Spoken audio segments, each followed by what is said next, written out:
ہمیں ایک ہفتے میں کتنی ورزش کرنی چاہیے، یہ سوال اکثر پوچھا جاتا ہے۔ اس کی ڈیفرنٹ رائے ہیں جو کہ ڈیفرنٹ گائیڈ لائنس کے مطابق ہیں۔ اگر آپ عام اعتدال پسندی والی ایکسرسائز کرتے ہیں تو آپ 150 سے 300 منٹ ایک ہفتے کے اندر ایکٹیو رہیں۔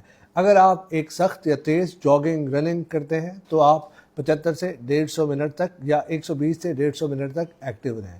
اگر آپ فزیکل ایکٹیویٹی جس میں مسل ٹریننگ ہے، جم ہے، وہ کرتے ہیں 2 سے 3 دن انف ہے۔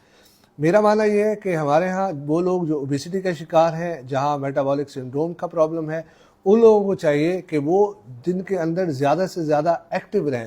ایکٹیو رہنا میٹر کرتا ہے فزیکل ایکسرسائز کے علاوہ۔ مطلب اگر کوئی آپ کا کام ایسا ہے جس میں آپ نے بیٹھنا ہے، آپ کوشش کریں اپنے اس بیٹھنے سے بریک لیں اور کچھ چل کے کریں۔ اسی طریقے سے اگر آپ کے دفتر کے اندر لفٹ اور سیڑھیاں ہیں تو آپ سیڑھیوں کا استعمال کریں، لفٹ کا استعمال ہرگز نہ کریں۔ اسی طریقے سے آپ واکس کے اوپر جا سکتے ہیں اور ویکینڈز کے اوپر آپ شیڈول کر سکتے ہیں کچھ ایسی ایکٹیویٹیز جس کے ساتھ آپ کی فزیکل ایکسرشن ہو۔ اسی طریقے سے آپ وہ سپورٹس یا گیمز کا انتخاب کریں جو کہ ٹی وی یا اس کے اوپر مشتمل نہ ہو، ویڈیو گیمز کے اوپر، بلکہ وہ فزیکل جیسے کرکٹ، ہاکی، فٹ بال، آپ ان کی طرف زیادہ توجہ دیں۔ تو اس طریقے سے آپ اوور آل ایکٹیویٹی کو انکریز کریں اور ایک ہیلدی پیٹرن آف لائف کو اپنے اندر لائیں جس کے ساتھ آپ موٹاپا، اسی طریقے سے ڈائبٹیز اور ہائپر ٹینشن، ان سب کے اوپر قابو پا سکیں۔